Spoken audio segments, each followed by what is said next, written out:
Alors, je m'appelle Philippe, je suis titulaire depuis 3 ans. La situation actuelle, alors quand j'ai pris le coaching, en fait, je l'ai pris parce que j'avais aucune vision sur l'activité, j'étais débordé par les papiers, je savais pas où j'en étais financièrement, je savais pas vraiment finalement combien je gagnais, j'étais pas organisé. Et depuis que j'ai commencé le coaching, en fait, j'ai compris que tout ça, c'était améliorable.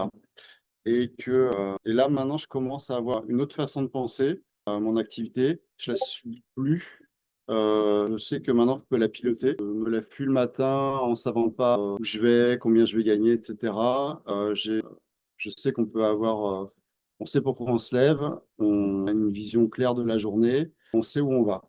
Et Génial. ça, et je vois aussi de belles perspectives de développement du cabinet et de consolider quelque chose qui fonctionne encore mieux. On va parler un petit peu de ton avant. Avant qu'on bosse ensemble, c'était quoi ta journée type? Raconte-moi en fait une vraie journée. Avant, je me levais tôt, j'allais faire les soins, je rentrais, je mangeais, je faisais la sieste, je retournais bosser et je subissais un peu la journée. Je répondais aux urgences et puis j'avais pas le temps de saisir les documents, de faire les factures, de m'occuper de la compta. Et du coup, ça s'accumulait et ça créait un stress énorme parce que j'avais tout ça en tâche de fond. Et je me disais plus tard, mais sauf que le plus tard, il venait jamais et on voyait les échéances arriver et que ça crée une fatigue énorme. Il y avait justement un moment dans la semaine où tu sentais que ça partait en vrille. Partir en vrille comment ça, en fait? Ça te convenait plus. Ah oui, il y a des jours où je me suis dit, mais pourquoi tu fais ça, quoi? C'est lourd et puis ça rapporte pas grand-chose ou un jour tu vas en avoir marre. Et je me souviens un jour, j'ai fermé la porte d'une patiente et je me suis dit, mais rappelle-toi que tu n'es pas que infirmier. Parce que j'étais enfermé dans cette image d'infirmier du soir au matin et même quand j'étais pas au boulot, j'étais encore infirmier. Et la vie, c'est pas ça en fait. Je me souviens que le jour où je me suis dit ça, ça m'a soulagé d'un seul coup. Et quand j'allais au sport, pareil, je me suis dit, bon, bah là, t'es plus infirmier, t'es Philippe qui est au sport. On n'est pas que infirmier finalement, on se résume trop souvent à que infirmier. Tes papiers, ta compta, ton temps perso, euh, c'était où dans ta tête tout ça? Ça me suivait comme un petit nuage, comme le nuage de la panthère rose, tu vois. Ça me suivait partout. Et puis le pire, c'était les week-ends, pas pouvoir profiter parce que tu avais des papiers à faire. Après, tu as une procrastination qui s'installe parce que tellement de choses à faire, tu sais plus par quoi commencer. Donc, j'ai essayé de faire la technique des on commence petit et après on avance et tout en faisant des pauses. Ça paraît tellement énorme que tu n'arrives pas à t'y mettre parce que la montagne paraissait énorme en fait. Du coup, ça te mine encore plus. Le seul moyen de se protéger de ça, c'est un peu de fermer les yeux ou de le mettre de côté. Est-ce que si je te parle de factures sur le coin de la table, de jamais déconnecter en vacances, c'est des choses qui peuvent te parler? Ah bon, complètement. Et là, tu vois, je suis en vacances depuis 15 jours. J'ai des pensées qui sont beaucoup plus constructives et rassurantes parce que je me dis, bon, tu changes de véhicule, tu vas financer comme ça, tu vas faire des économies là, là, tu vas développer, là, après, tu vas structurer, tu vas savoir exactement comment t'es, tu vas ranger tes papiers. D'ailleurs, tu vas supprimer les papiers. J'ai identifié les points où ça bloquait et maintenant, j'ai dans l'idée que ça va être plus fluide parce que en fait, je vais pas subir, je vais piloter. C'est quoi le moment où tu t'es dit là, il faut que je fasse quelque chose? Et quand j'ai vu que finalement le cabinet tournait bien, malgré tout, j'en avais assez d'être toujours dans le flou, dans le brouillard. Je suis quelqu'un qui est assez pragmatique hein, et méthodologique de nature, et du coup ça m'est insupportable parce que j'aime bien que les choses soient carrées. Justement, ça n'était plus carré, c'était n'importe quoi. Un jour, je me suis dit, mais où passe l'argent? J'ai de l'argent qui rentre, plein, je sais pas où ça passe. Et là, je dis, mais c'est pas possible, il faut faire quelque chose. Qu'est-ce qui s'est justement passé à ce moment-là où tu as eu ce déclic-là, du coup, qu'est-ce que tu as décidé de faire? J'ai commencé à utiliser ChatGPT pour m'aider à organiser les choses. C'est vrai que déjà, ça commençait à me montrer que il y avait quand même des choses à faire. Et après, j'ai vu la communication sur Instagram et je me suis complètement reconnu là-dedans. Je me dit, mais c'est exactement ça. Et je me suis dit, là, ça vaut peut-être le coup. Et j'ai d'autant moins hésité que j'ai des chefs d'entreprise dans ma famille aussi qui, eux, n'ont pas hésité à prendre des coachs pour améliorer leur activité. Et ça fonctionne. Leur début d'activité ne ressemble plus à ce que c'était auparavant. L'idée de départ, de toute façon, c'est toujours comme ça. On a une idée de départ, et puis les choses évoluent. Mais au niveau du business, du plan, gagner de l'argent, c'est devenu quelque chose de plus ancré, en fait. Voilà. Et au début, c'est vrai qu'on fait les soins parce qu'on est infirmier, parce qu'on a un historique de bonne sœur et que ça reste quand même très fort dans la profession. Mais c'est pas ça qui va faire manger. Ouais, on s'est fait applaudir à 20 heures pendant une année. On n'a pas. Enfin, moi, j'ai pas grossi, quoi, hein.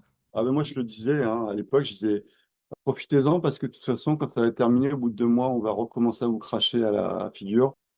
Ouais, c'est malheureux dans notre enfin, dans notre profession que parler d'argent, ça crispe un peu tout le monde, alors que c'est un métier. Enfin, je veux dire, c'est un métier passion, tout ce qu'on veut, d'accord, mais ça reste un métier. Enfin, on fait Ouais. ça parce qu'on aime les gens, oui, mais on fait ça aussi parce qu'on veut vivre de ce métier. Bon, bah, c'est vrai qu'on n'est pas super bien rémunéré.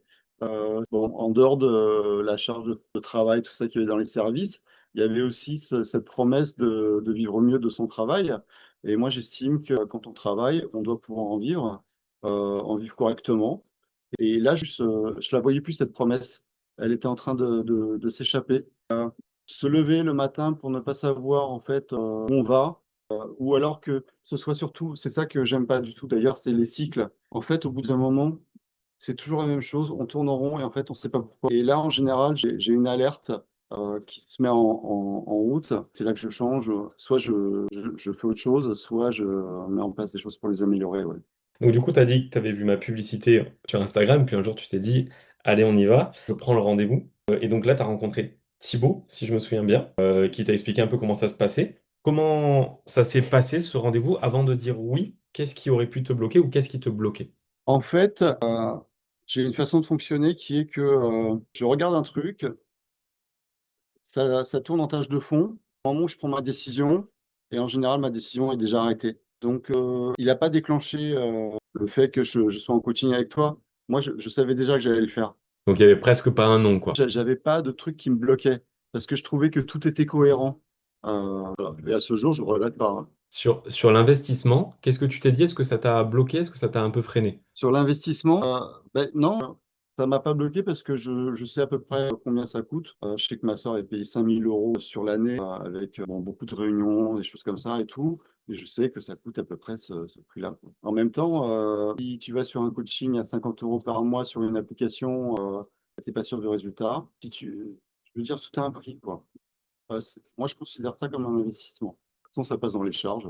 Est-ce que tu en avais parlé un petit peu autour de toi, à tes amis, tes collaborateurs, tes remplaçants? Ça s'est passé comment? Alors, j'en ai parlé avant de prendre ma décision, j'en ai parlé avec ma sœur qui a son entreprise, à mon frère qui est directeur général d'une entreprise, et ils m'ont dit non, mais c'est bien. Et puis, on a un peu cette culture entre les frères et sœurs, on va assez de l'avant. Puis après, une fois que je l'ai fait, j'en ai parlé un peu à mon collègue.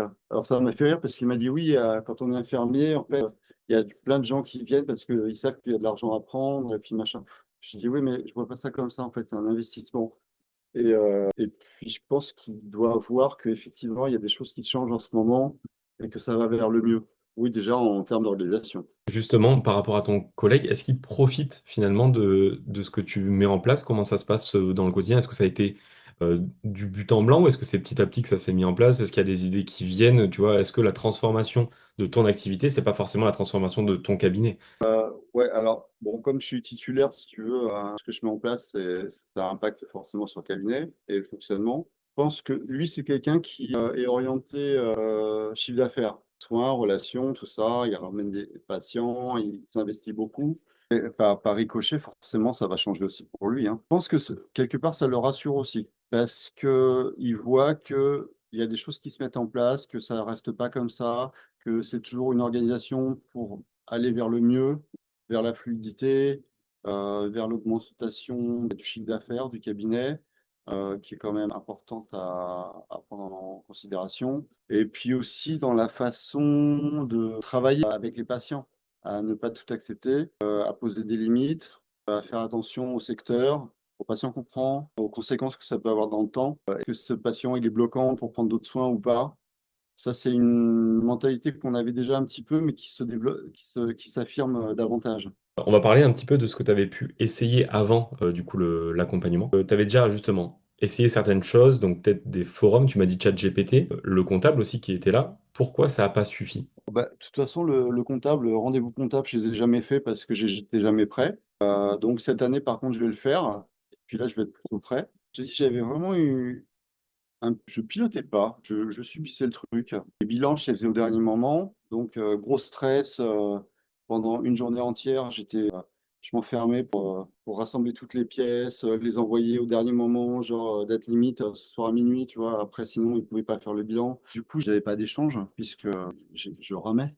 Justement, en parlant du comptable, avec le recul, qu'est-ce que tu pourrais répondre à celles qui vont dire non, non, mais j'ai pas besoin, j'ai déjà un comptable? Ah, mais ça n'a rien à voir. Le comptable, il fait la compta surtout pour les impôts et la carte PINCO et tout ça. Mais sinon, c'est pas lui qui pilote ton activité du tout. Euh, et j'avais un patient comme ça qui était chef d'entreprise. Il m'a dit non, mais ça, c'est à vous de le faire, c'est pas au comptable. Et je m'étais trouvé honteux sur le moment parce que j'ai dit, mais en fait, il a raison. À moi de le faire, c'est pas au comptable.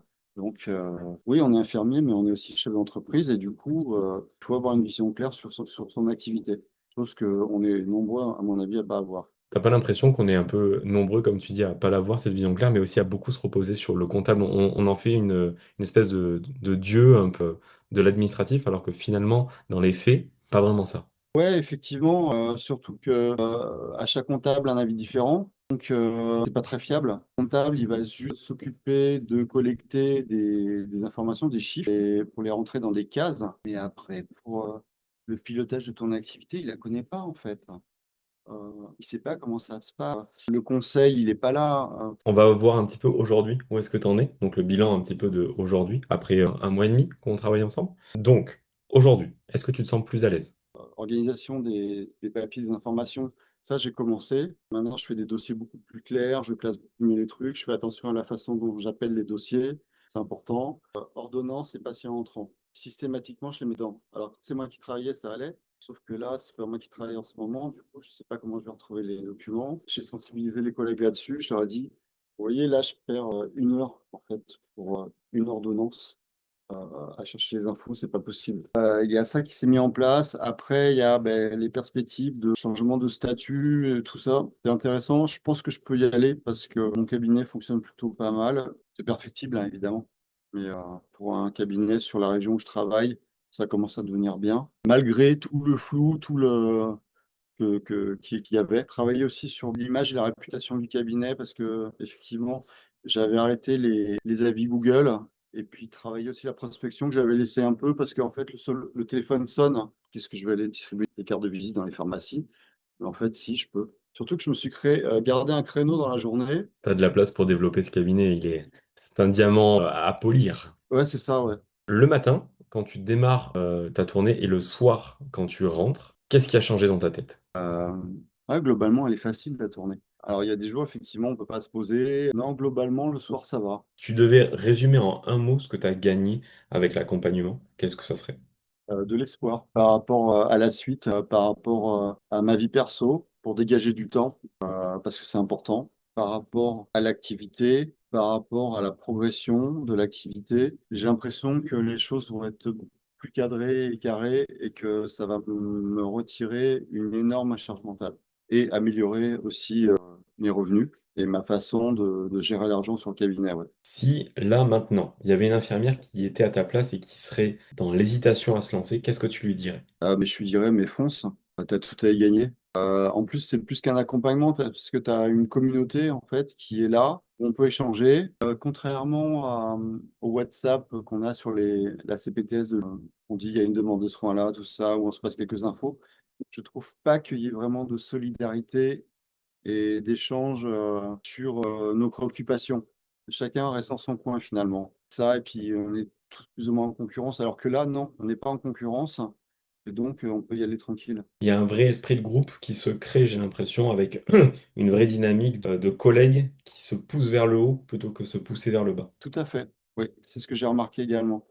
Ouais, c'est bienveillant, je trouve. On est tous dans la même barque, en fait, et on rame pour avancer et s'en sortir. Et puis surtout, il y a pas de jalousie ou de trucs comme ça. C'est vraiment sincère comme échange.